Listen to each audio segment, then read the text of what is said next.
Resident Evil Outbreak. With online playability for the PlayStation 2, it was released in 2003. This game was the first in the Resident Evil series and the first survival horror game to feature cooperative gameplay and online multiplayer support.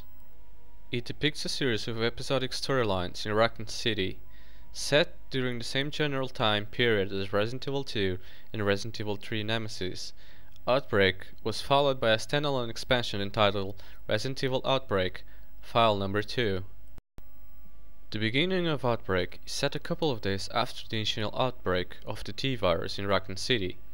Moments before the crisis erupts into complete chaos, the game starts with the 8 characters at Chase Bar, unaware of what is happening until a lone zombie wanders into the bar and attacks one of the employees.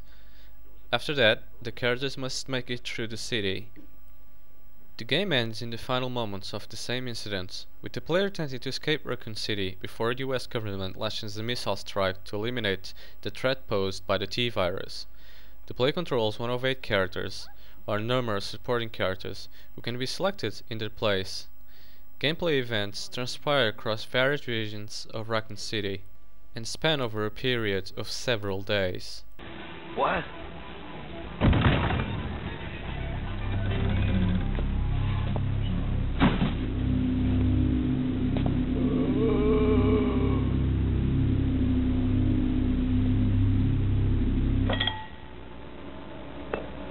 Huh? What a weird customer. Who is this guy? Damn it! He's unconscious. Are you all right?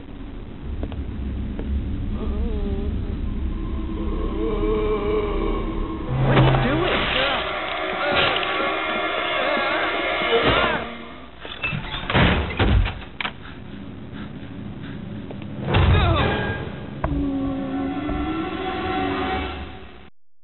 There are 5 individual scenarios in this game. Though they are not set in a chronological order, the first, Outbreak, is set at the beginning of the outbreak. As the police prepare to destroy the zombie horde through explosives, below freezing point deals with the events in the underground laboratory, before Leon and Clara's arrival in Resident Evil 2, where a rogue virologist attempts to steal bioweapons research. The Hive involves the survivors taking refuge in the Raccoon General Hospital, which is also featured in Resident Evil 3 Nemesis. While it is under assault from a colony from infected leeches, Hellfire, sets the same day as Outbreak, involves a group of survivors fleeing into a hotel that turns out to be on fire and swarming with leakers.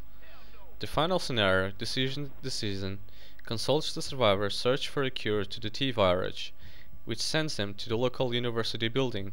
They must then escape the city before it's destroyed. The player chooses a scenario, difficulty level, and a character. The difficulty level is tied to what enemies and items the player encounters as they progress through the scenario.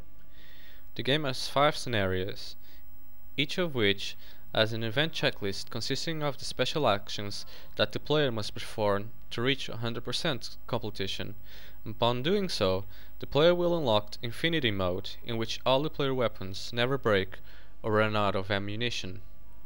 There are a total of 8 characters to choose from. Each character is different from one another because of their attributes. When playing, you control one character, while there are 2 others controlled by AI. Each character has 4 inventory spots, with a combined total of 12 inventory spots, making item management more difficult. Resident Evil Outbreak File 2. Resident Evil Outbreak, File Number 2. Released in 2005, it follows the success of Resident Evil Outbreak. The same 8 characters from the first title return with similar abilities, and the game once again takes place in a zombie-inhabited Raccoon City. 5 new scenarios are available. The player selects a scenario, difficulty level, and a character. Each difficulty level is associated to enemies and items the player encounters as they progress through the scenario. The game has 5 scenarios: Wild Things, Underbelly, Flashback, Desperate Times, and End of the Road. The game comes with 2 bonus scenarios, Elimination and Showdown. Both are designed as training guides to boost gameplay. That looks like the city zoo's rear gate. If a rescue team's on the way, I'd better hurry. I have kind of a bad feeling about this, but it looks like I should check it out. Rather than using USB headphones or a computer keyboard, players use the command's ad-lib system, which consists of 10 key command phrases, utilized by manipulating the right analog stick on the PlayStation 2 controller and the context-sensitive button. The player can select and request items from their teammates' inventory, or ask the teammates themselves to use the item in question. The new additions included the ad-lib phrase "sorry" and context-related comments on the map and file screens. The sequel also boasted a new difficulty feature and some changes to the game balance. This included a new nightmare mode and several alterations to the previous damage charts. The game also included the ability to move the player's characters while in attack stance, allowing a character with a gun to move and shoot at the same time. Other than game mechanics changes and new scenarios, the game is pretty much the same as the previous one.